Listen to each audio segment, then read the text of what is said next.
This week on Wardens, Got one! an officer in District 1 patrols upland bird hunters and investigates a bear case. Really? Come on, are you serious? A D8 officer transports a man jailed on a warrant for a citation the same officer wrote years before. And the state's DNR hosts woodcock biologists from around the country.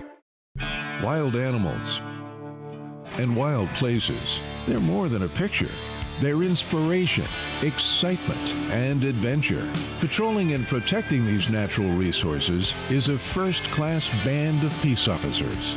These are the Wardens, dedicated to the preservation of our great outdoors. When fall arrives in Michigan, conservation officers have a lot of different things they can look into. While deer hunting is generally most popular, many outdoorsmen and women enjoy hunting elk, bear, waterfowl, and small game, among other pursuits. In Michigan's District 1, CO Anna View started her shift by checking on some blind she'd seen earlier in the year that are likely set up for deer or bear hunting.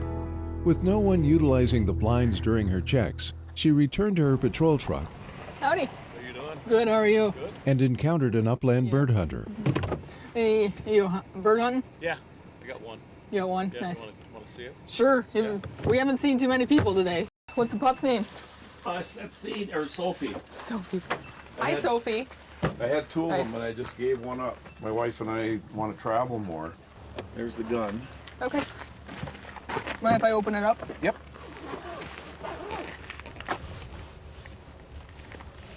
Nice gun. Yeah. When I could finally afford a nice one, I bought it. Right. After raising kids. Perfect. There you go. So are you seeing many birds this year? Yeah, yeah. And my uncle and I, we hunt a lot. You know, we got spots in Menominee County, we're down in Dickinson County. We Wow. go to a different spot every day. Good for you. Now that we're both retired. He's been retired for 20 years. Yeah, birds are up. We've missed a lot, you know. Yeah, part of the game, right? A short time later, CO View runs into another upland bird hunter. We got one! Okay. A little woodcock! Oh, nice. Hi, beautifuls. Oh, hi. They're cute. Aren't they nice dogs? And then we got one little Woody to show for our efforts today. Oh, but, nice. But it's more of a It's such a beautiful day, right? ride the roads day, yep. So you need to check license or anything Sure, like while we're here, might as well. that? Now, I'm gonna see if I can get on the phone okay? Yep, that's perfect. Okay. Is there a documents or files or? Well, if I have my deer license, I have to have my base. Right. Oh, I found it! Hey, where was it? It was in books. Books. Yeah. Wouldn't expect that. Ah, Michigan Department of Natural Resources. There we go. Perfect. No, I just got to remember it's in no, books. write it down somewhere. Books. Perfect. Tattoo it on my hand. All right. Well, it was nice talking to you guys, Yeah, nice and talking good luck. to you as well. Thank you. It's more common for them to have their licenses like on their phones, especially fishermen. Or they'll buy them electronically and print them off, and then put them like in a plastic bag, so that way they don't have to worry about dropping their phone in the water. It kind of helps if somebody, didn't buy their license, we can, if we're nice enough to give them a warning, we can make them buy it right in front of us if they have cell phone service, of course. A 7.5-hour drive south of where Officer View is patrolling, CO Todd Thorne has already had a busy day by 10 a.m. on the opening day of archery deer season in Michigan's District 8. He started his day by checking out some tree stands where he'd found illegal bait prior to the season. Probably because of the pre-dawn rain, no one was hunting from those stands. Then CO Thorne got called to an elementary school where he helped remove a pair of deer that had crashed through a window in the middle of the night. We just had a couple deer jump through a window at the Central Elementary School in Okemos, and they were stuck in a bathroom, so we just got them out of there. Now he's on his way to the Ingham County Jail to transport a subject who missed a court date for a citation that Officer Thorne had written. We'll take him over to the Eaton County Jail, which is where the violation occurred. So this guy got picked up somewhere in the Lansing area, and whoever picked him up wouldn't have the time or jurisdiction to run him all the way to Eaton County. So that's what we're gonna do. They'll just call us and see when we can come and get them, and they'll usually hold them for a day or two until we have time to pick them up. All right, so you're gonna sit in the front seat here, and then I'm gonna scoot your seat up as far as I can so that you can have room. That good? Michigan Conservation Officer Anna View is keeping her eyes peeled for upland bird hunters. She has a couple of grouse decoys, and she wants to see if any hunters attempt to shoot her decoys from their vehicles. Such a practice would be a violation. We try to prevent them from actually shooting the decoys, because we want the decoys to last. We just want to catch the people that are willing to use a loaded gun in their vehicle without getting out and doing it the proper way.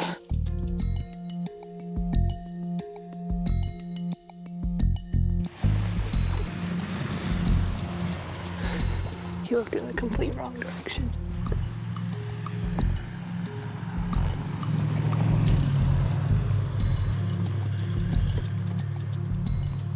No orange in that truck. It's not saying they're not a hunter, but they didn't even look.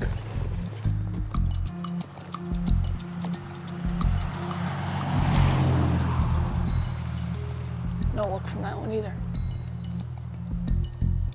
A few months before Officer View put her decoys to work, a group of biologists from around the country gathered together in northern Lower Michigan. We're here in Roscommon, Michigan, and we're having a Woodcock Wingbee, which is a lot of biologists from different states all get together, and we age and sex all the woodcock wings that are sent in by a sample of hunters. Michigan's very excited to be able to host the Woodcock Wingbee in our state.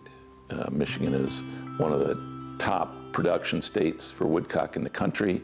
We're #1 in the world for American woodcock harvest, and there are more woodcock banded in Michigan than anywhere else in the country. So woodcock are important to Michigan.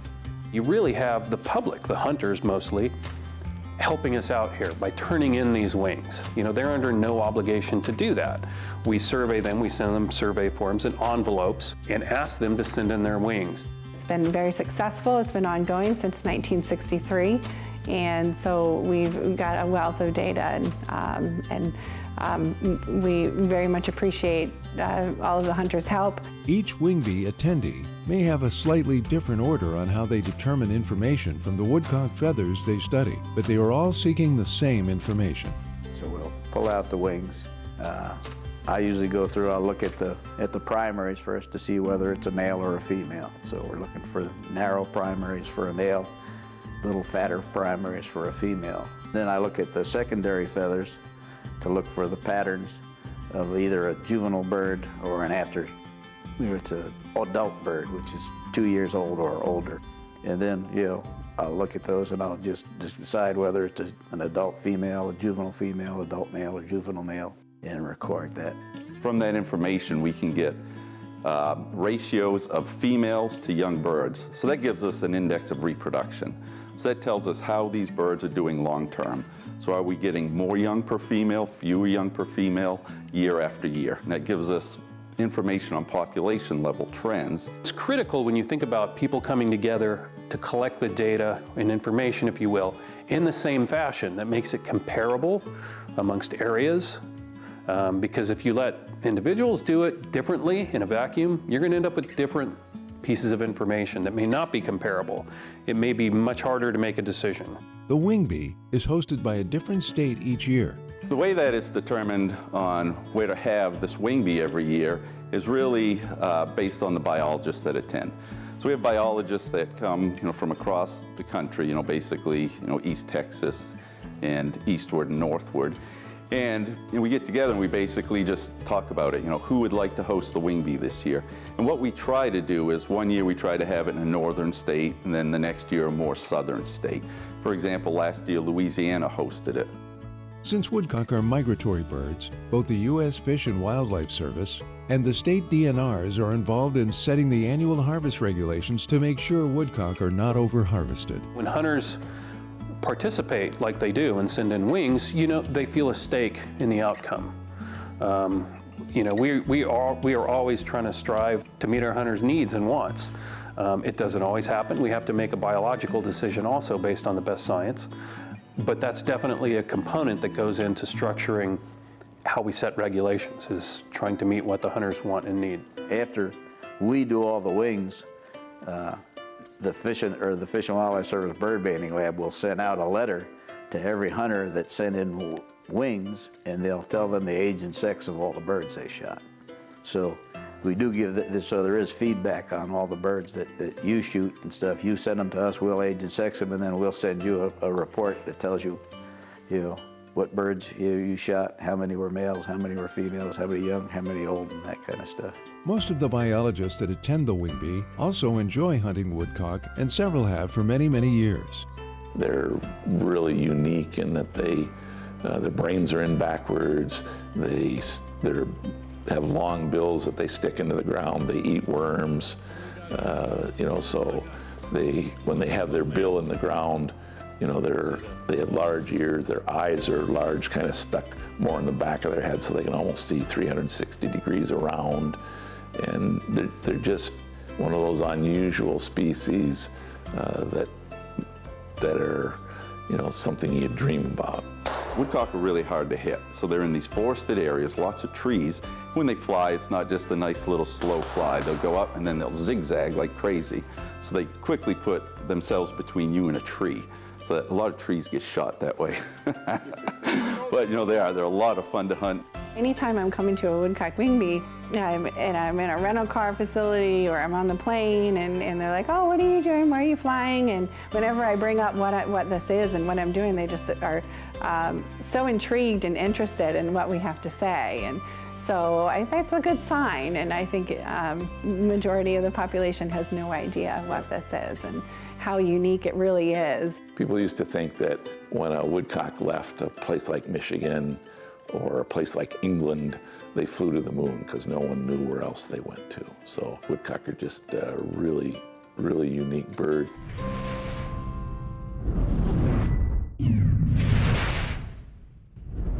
Michigan Conservation Officer Todd Thorne is transferring a subject from a jail in one county to an adjacent county's jail.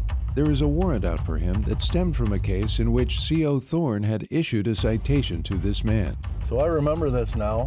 Though the details of this particular case were a little hazy to Officer Thorne when he was first made aware of this warrant pickup, the story comes back to him after briefly chatting with the subject. In Diamondale area is Windsor State Game Area. It's by the state police and our academy. And there's it's called the Davis Pond. It's part of the game area, and a lot of people like to fish and hunt back there. And we used to have a lot of problems with people driving their vehicles back in there. You can't because it's state land. And it's a 2-track, but it gets pretty muddy. And I remember getting a call. This was quite a while ago. This was years, maybe 5 or 6 years ago. I got a call that there was some vehicles stuck on this 2-track. And so I remember going back there, and there was 2 large pickup trucks, I think. They were both stuck, and they had created some huge ruts, and we couldn't get them out. And ended up having to call a bulldozer. And the bulldozer had to come get them and pull them out, and I believe the bill was like $1,000 maybe, something like that, because there was no other way to get these guys out, and there's still ruts there today from that back then. So it sounds like there was some court appearances scheduled that were not attended. hopefully see the judge today so I can get back to work, so I don't lose my job.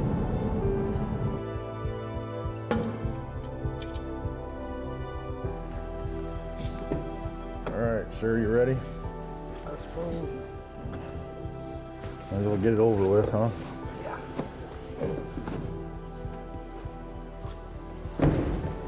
You've been here before? Okay. In this case, the subject pled guilty to a DNR land use violation. He was fined $910 and paid $300 towards his fine. He is in default on the remaining $610 that he owes.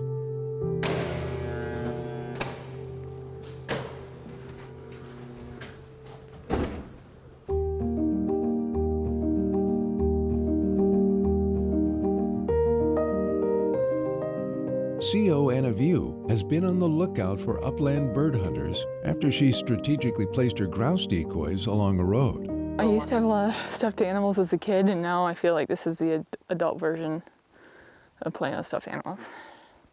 It's decoys.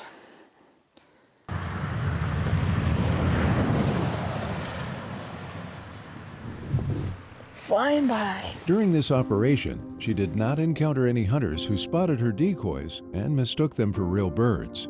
When she's back in her patrol vehicle, Officer View checks her voicemail and has a request to look into a bear case. The guy had some bear hunters running a bear. My dogs ended up running down the road, ended up shooting it in front of his cabin. After a short drive, CO View arrives at the camp that was close to where the bear was shot. So this is where they dragged it out to their truck? Yeah, they just, right here you can see there's little boot marks and everything going right in there. Oh, I bet this smells great to you, doesn't it? Dead bear. In Michigan, no person may hunt with a firearm within 450 feet of an occupied building without written permission from the owner, renter, or occupant of the property. How do you feel about it? Do you want him to be prosecuted for violation of safety zone? Originally what I told him, I said, why don't you guys do me a favor, why don't you guys call in, because I got no cell reception up here. Right. You guys call in, and I said, and I better get a call back. And I don't know what I heard. It sounded like, yeah, right. When he walked away, I thought, oh, the hell with it, then I'm gonna call. You know, but he said, yeah, I'll call. I don't think they were gonna call. Well, funny story is that, so I get the voicemail from our dispatch, the RN dispatch who you called, about, you know, your complaint.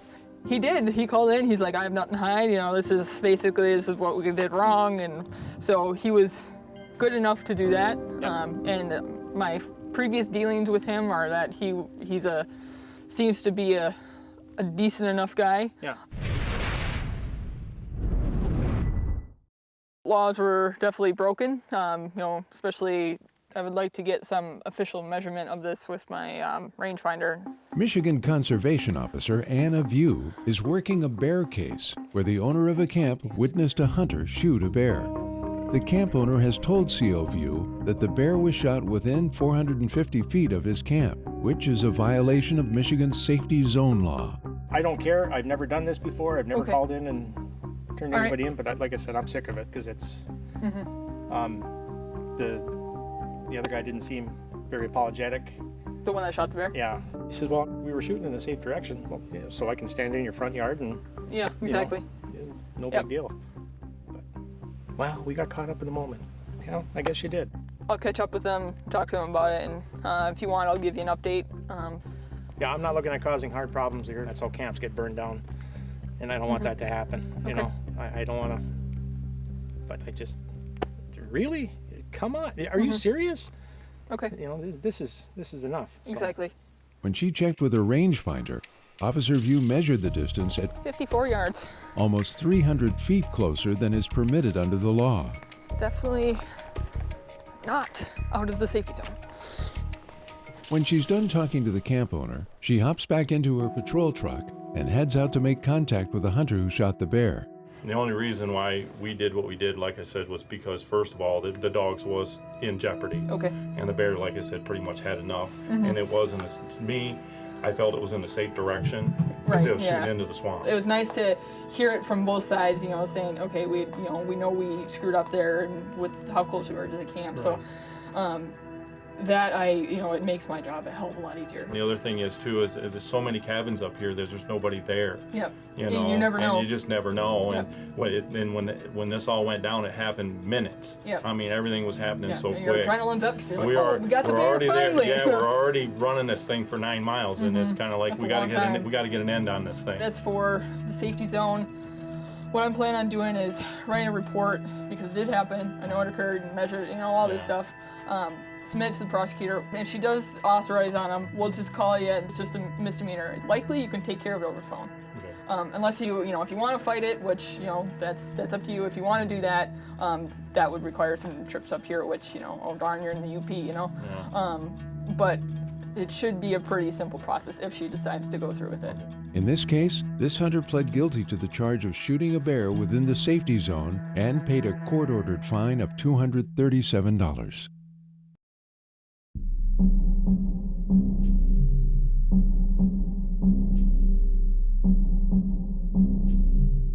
This week on Wardens. And they're the ones that come and help us if we get in trouble.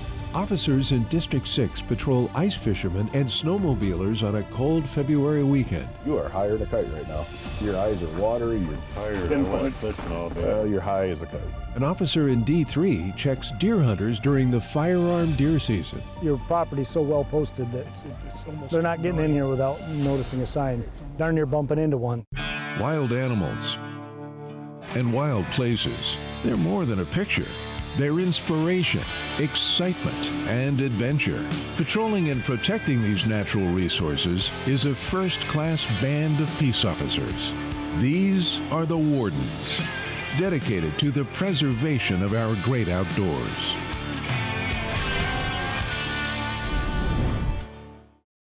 February can be cold in Michigan. Many residents frequently choose to spend a lot of their time inside to avoid the chill. On the other hand, many people look forward to enjoying the outdoors during the winter season.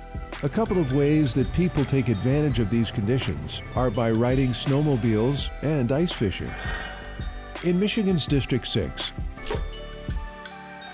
Sergeant Tony Sovey and Officer Chad Forster are leading a briefing for officers working a group patrol on the Saginaw Bay. This is all open water as of a couple days ago, so don't go out here. It's glazed over and it's snowing now, so you won't see it. We all know what we're out here doing. Number one is resource protection. We're looking for short fish. We're looking for over limits, snowmobile and ORV violations, helmets, registrations. Everybody out here by now should have their machines registered. If not, you might want to educate them. Keep an eye out for something that looks strange. That ice is going to get you. It put me 12 feet through the air the other day. You'll see it, and it'll get you bad. You're going to have guys all fishing all the way up there. There's probably going to be 300 to 400 shanties out in that area right there. Shortly after getting out on the ice, C.O. Forster pulls over a driver of an ORV that sped past him and other conservation officers moments earlier. How you doing? Good. Good. What was that all about? I thought you were just someone screwing with me, cutting me off. So. No, when you went by all the people standing on the ice there. You scared the living bejesus out of me when you went by me about that far when I was sitting in the machine and my partner's on the ice writing or talking to people. Sorry about that, officer. Sorry about that? How fast were you going? I believe it said 48. You're going 48 miles an hour within 3 feet of me when you went by me. And you thought I was trying to cut you off? That's what it looked like, but... Okay. Got a driver's license I can see? Yeah. You're going to get a citation today for that. Okay? You have to respect other people standing on here for safety. There was a young kid on that snowmobile. If that kid would have darted out in front of you, would you have had enough time to stop? Probably, yeah. No, sir, I agree with you. You would not. So, I mean, you were probably that far from me when you went by. You agree with that? I agree. Okay. I'm going to give your partner behind you a verbal warning because he was within 100 feet too. Screw with him. All right, I'll call him over here. Hey, sir, come here.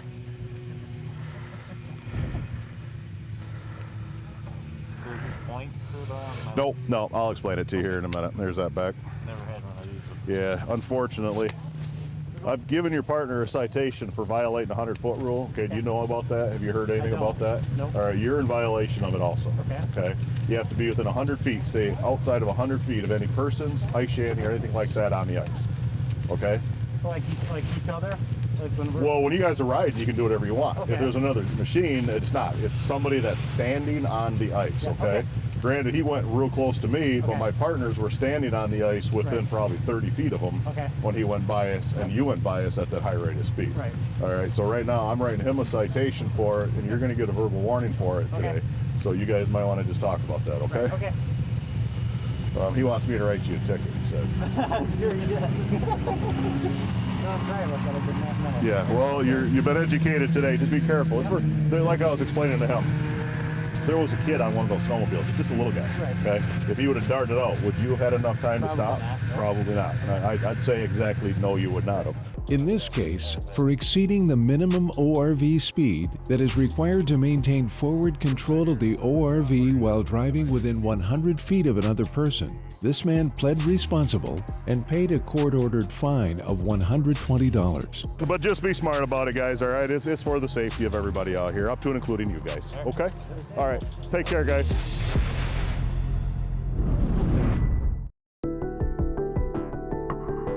Michigan's firearm deer season is typically when the state has the most hunters in the woods. In 2019, more than 1 million deer tags were sold. It's the fourth day of the state's 16-day firearm season, and in District 3, Conservation Officer Dwayne Boudreau starts his shift a little before noon. We all take this season serious. You know, it's like a month-long holiday. Everybody comes up and everybody's taken to the woods, and like I said, we just want to make sure that everybody's playing by the same set of rules and we're keeping everybody safe. So we're busy in checking deer, and deer in Michigan, I mean, that's our bread and butter. That's where the natural resources, the Fish and Game Fund, that's where a lot of our funding comes from, is from our deer.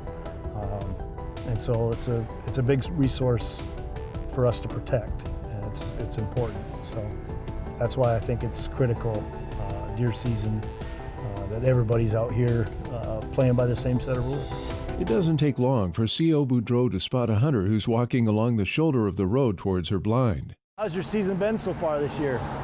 Crappy. Well, opening day was a little cold, wasn't it? Yes. Yeah, it sure was. Not many people sat past 9. Oh, I went out the whole day. Did you really? I sat the whole day. Oh, good for you. Really? I thought they were moving pretty well opener because of the cold. I saw a lot of deer on the foot, but yeah, not where you were at. I would take a look at it, yes. Yep. You got a doe tag, good for you. Yeah, but I don't like taking a doe unless I have. Yeah. Later season calls for desperate measures, right? Yes. Gotta get some meat in the freezer. Yep. Okay. You're all set. Okay. Good for you. Very good. Okay. Enjoy your hunt. Yeah, you're very welcome. There you go. He also visits with another hunter as he checks some of the local spots throughout his county. How are you today? Good, how are you? Good. Is this your monster? I didn't get one yet. Oh, no. you didn't? No. He said, man, was it a big one? I said, yeah. Well, he taught him patience. I'm just out here having a good time. You That's know, what it's about, man. Come out here with your son and have a good time, teach him proper deer hunting methods. I just wanted to stop and see what you guys had hanging. In the early afternoon, Officer Boudreau is informed of a possible trespassing case. He has now found someone trespassing on his property. Sounds like they did a deer drive, possibly through his land. He found evidence that they had shot a deer. He found bloody drag marks where they removed the deer from his property. He claims that he knows who it is. We're gonna head up there now, meet with him, take a look at the kill site, confirm that it was in fact taken on his land. Not that it's totally relevant whether it was actually shot on his property or just dragged through it. The only difference being is if it was shot on his land, that would constitute it being an illegal animal, and we would end up seizing the deer if we come across it. These guys are not just cheating all sportsmen, they're stealing from another property owner. C.O. Boudreau's first stop is to check with the landowner, who believes that someone trespassed on his property. And is it on state land or public land? The funny thing is if it's on state land, making it somewhat legal, why don't they drag it out to state land? Right. I mean, to come through my place, it's just nobody likes that I bought this. Right. But anyway, I can't, I don't understand how this is okay. And with recreational trespass laws and everything else, I want to push. And if the one Yep. gentleman doesn't want to give up the rest of his group, then he can get the wrath. Yeah, I'm with you. Okay. I'm on board with that. The landowner says that he was out of town hunting in another state and got word of trespassers on his property just before he returned home. Officer Boudreau follows him onto his property so that he can investigate the scene and look for evidence of trespassing. This deer could easily have been a situation where they walked in, but we're so far from that one. This isn't accidental. Yeah, no. We're not. No. No, that goes without question. And your property's so well posted that it's almost they're not getting in here without noticing a sign. Darn near bumping into one, so. They locate blood and the gut pile. He's corn fed. I just wonder if they're doing their push from that north side all the way through. Officer Boudreau recovers a tissue sample from the deer in case he needs to run a DNA test as a part of this case. Thank you so much. Yeah, you're very welcome. Have a good day.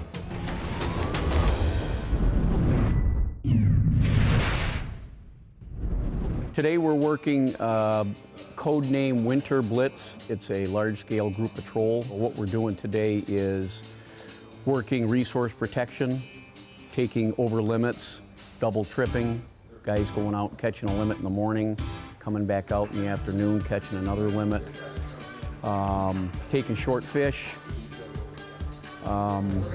registration violations, snowmobiles, ORVs, make sure they're registered, and then, of course, the safety aspect of it, make sure they're not riding double, they're wearing their helmets, not driving carelessly, things like that. Sergeant Tony Sovey is one of about a dozen Michigan conservation officers working a group patrol on the Saginaw Bay in February. Oh, all right. How many did you catch? I don't know. You don't know? More than you're supposed to? No. Ah, all right, good. Good answer. Hi, buddy. All right. How you doing? Nice. Beautiful Beautiful out here. Nice, nice. Oh, it's fishing. It was slow. Lots of marks. Lots of little males. Just nothing real aggressive today? Oh, not really. Greg, you got a nice female. I got a nice female, like a 3-pounder. Did you catch that? Did you? Knuckles. Yeah. Oh, good one. Double? Oh. That is my son.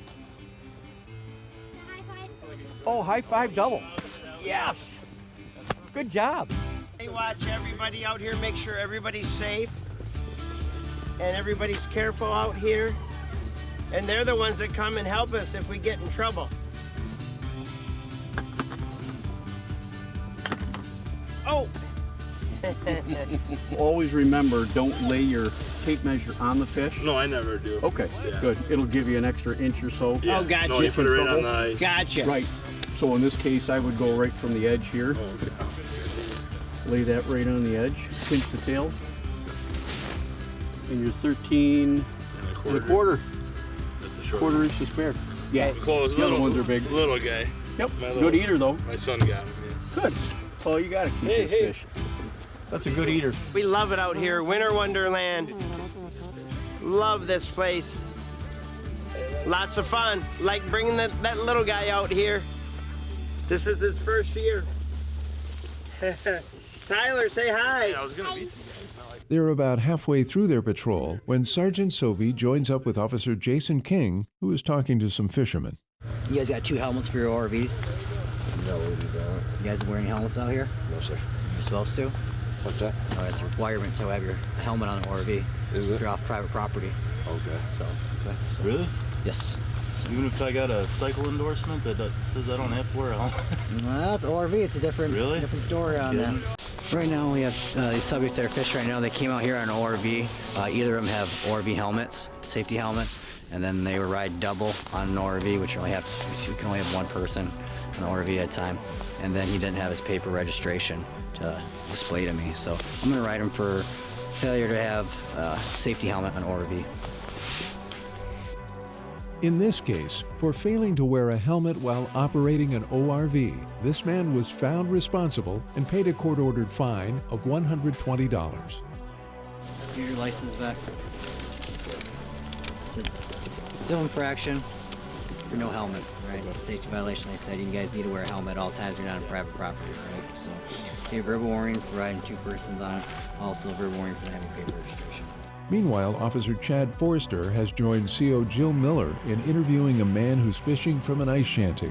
Officer Miller has detected a strong marijuana smell. You have a card? Yes, I do. Is this considered a residence? Come on out.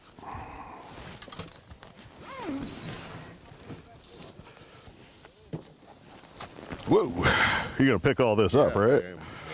All right, all right. Wow, how much you smoked? A little bit. How you getting in tonight? Huh? How you getting in tonight? I'm driving a snowmobile. Under the influence of drugs? See the dilemma? Yeah. Okay. I'll quit. This is not a residence. It is not a temporary residence, okay? Right. This is a recreational ice fishing shack. This does not allow you to smoke your marijuana out here, all right? Okay. And I'm gonna give you an example, okay? People have families with kids. They come out here and they get their kids fishing. We encourage that. And then when guys come out you and we have a stiff wind and it blows, do you think that a 9-year-old should have to smell that? Okay, that's very important, all right? It is illegal what you're doing. Right now we can take you to jail, we can revoke your card, do all that stuff. Michigan Conservation Officers Chad Forster and Jill Miller are interviewing a man who admits to smoking marijuana while ice fishing. How much weed do you have left on you? Where's it at? Keep your hands out of your pockets for me.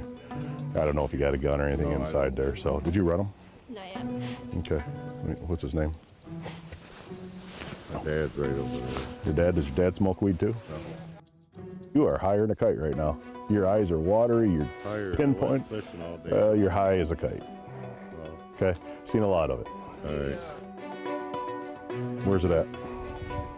Here.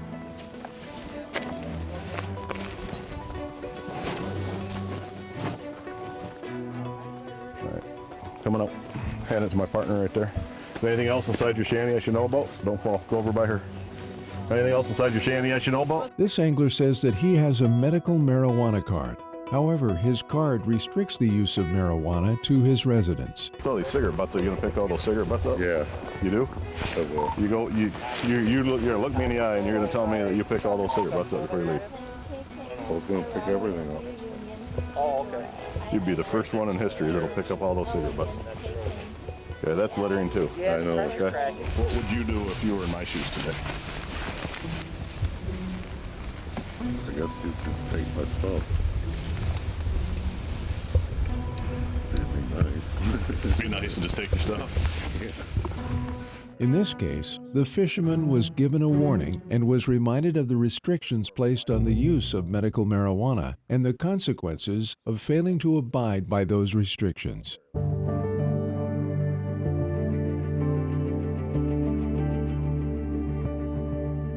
Michigan Conservation Officer Dwayne Boudreau is investigating a case where a landowner showed him evidence of what he believes indicates trespassers on his property. After speaking with the landowner and securing a sample from a gut pile, Officer Boudreau heads out to interview other members of the hunting party. You're not taking me down a goose chase here, are you? No, I'm not, sir. Because, I mean, I'd rather take shortcuts if we can. Yes. And I don't want to go chasing names around that don't exist. So. No, I'm not. Okay. He wounded it. I finished it off. You finished it. Okay. And he's got the deal. But you don't know where he lives? I mean, are we getting just charged for trespassing or? That's kind of in the works. I haven't decided yet where we're going to go until I see what kind of cooperation we're getting and how many straight answers and how many crooked answers I get. This little mark, that's where the gut pile was. Mm-hmm. All right, so that's where the deer was. So this is private to the south. The deer sounds like it was shot and injured in an area where you had a right to be, on state land down there. And then the deer ran onto private.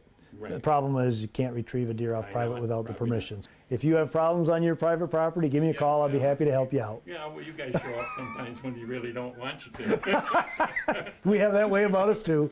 Yeah. Well, we're not here to ruin your hunt. We're just making sure everybody's being compliant with the rules. What do you do in a case like that? You have to call and get permission. And we run into this all the time because somebody will shoot a deer on a piece of property they have legal right to be on. Yeah. The deer runs onto private property. You have to call that property owner. And if the property owner says, no, you can't go get the deer, you have to leave it alone. Now, we would like to get called, but I can't go and assist you in recovering. Yeah. But I'd like to know, because if the property owner denies you the ability to go get the deer has to lay and rot. That property owner cannot claim it as his own. It is it's state property. Just because it's on somebody's property, on somebody's land, it still belongs to the state. They can't claim it as theirs or their kill or anything like that. It has to lay and feed the coyotes. So that's the law. That's the way the rules are. When the other part of the group came in and decided to track it on their own, they did wrong. So I'm not here because you did wrong. I'm just here for your side of the story and to find out exactly what happened. At 84, I couldn't go in there and track it. So Understand. Yeah, absolutely. So, Understand. Yeah. I tagged it, and they brought out and tagged it for me. What did you say your name was? Dwayne Boudreau. I'll give you Boudreau, and where are you from? Here, Petoskey. You live in Petoskey? Yep, for the last 20 years. I lived here 51 years. Oh, you got me beat. I'm going to take this back to the property owner and explain what really happened and see what he wants to do from there. If he still wants to pursue the trespass, then it would be those two guys that went into the property without permission. After completing his interviews with the subjects involved, Officer Boudreau concludes that only 2 of the men entered private property from the state-owned public hunting land, in this case for going onto the property of another landowner without permission. Both men pled guilty to recreational trespass and each paid a court-ordered fine of $390. That's really what we're out here to do is to referee the game, to make sure that people are all playing by the same set of rules, but also, and most importantly, we're out here to make it a safer experience for everyone.